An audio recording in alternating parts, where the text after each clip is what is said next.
Persönlich wird Ihnen präsentiert von unserem Einrichtungspartner Pfister. Freude am Wohnen. Und unterstützt von Trussardi Away. The New Fragrances.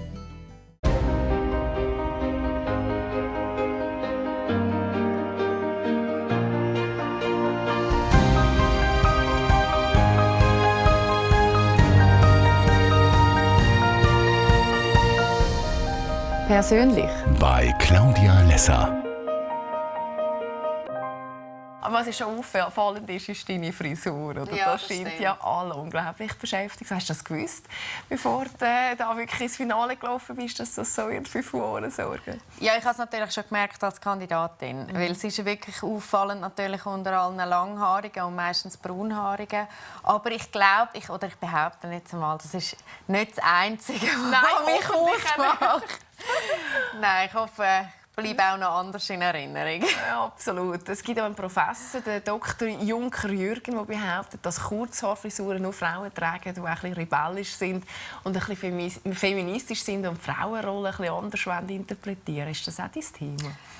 Gut, ich habe es jetzt nicht aus dem Grund gemacht, aber ich würde schon sagen, ich bin schon auch der Meinung, es tut sicher eine starke Frau repräsentieren, braucht auch Mut, um es zu machen als Frau, aber ich bin keine Feministin, das bin ich nicht, aber ich bin sicher eine emanzipierte Frau und ich denke, das ist vielleicht auch das, was die Leute in mich hineinprojizieren, dass ich das repräsentiere, eine moderne, unabhängige Frau. Meine Eltern haben sich ja getrennt, als ich etwa 7 war. Das ist sicher so, da habe ich einmal vielleicht auch eine modernere Art von Beziehung gerade schon erlebt oder einfach auch gelernt, dass es muss nicht unbedingt ein Zusammensein. Man kann auch separat leben und trotzdem zusammen Kinder haben. Oder eben so ein bisschen das Patchwork-Family-Ding. Und dann klar, meine Mutter und auch schon meine Großmutter, also beide Großmütter, die sind auch alle schon so sehr emanzipiert und sehr selbstständig. Ich denke, ich habe das schon recht von meiner Familie mitbekommen.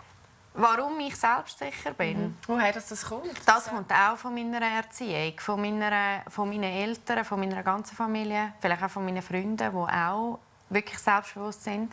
Das ist auch noch lustig. Wir sind eigentlich recht viel so Alpha-Tiere. Im Freundeskreis? Ja, was eigentlich lustig ist. Weil, was geht das? Ja, das geht im Normalfall lustigerweise eben schon. Ich bin jedes Mal wieder beeindruckt. Es ist vielleicht, weil wir keine neidischen Menschen sind. Ja, also das kommt sicher von meiner Mutter und von meinem Vater. Die haben mich sehr stark gemacht und sehr auch wirklich mich aufgebaut in dem, wo ich bin und nicht versucht zu verändern und mich einfach wirklich unterstützt auch.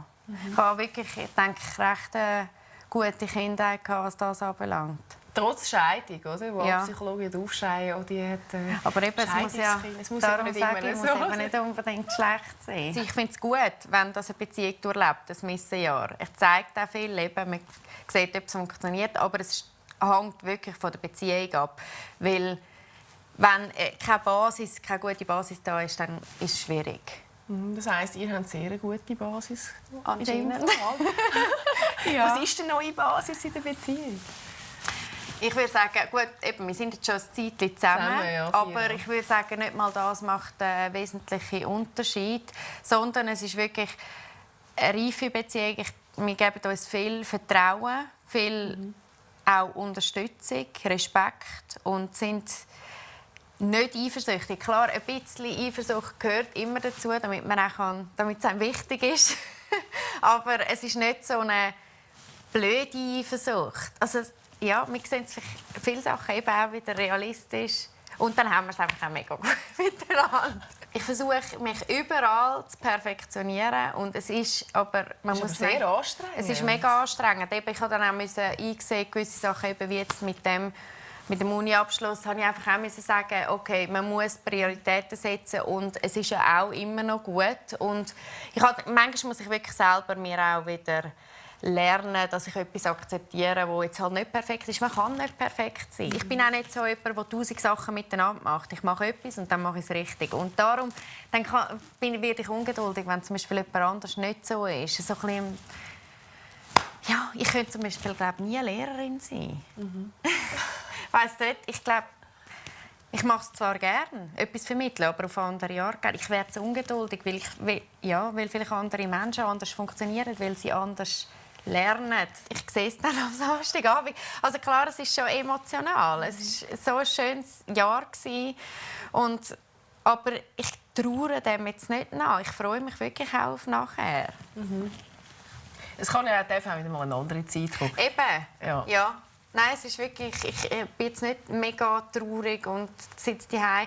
Es ist einfach emotional. Ich habe auch letzte Mal, irgendwie diese Woche, habe ich noch meine Krone noch mal ausgepackt und denke, krass, jetzt habe ich die wirklich nachher nicht mehr.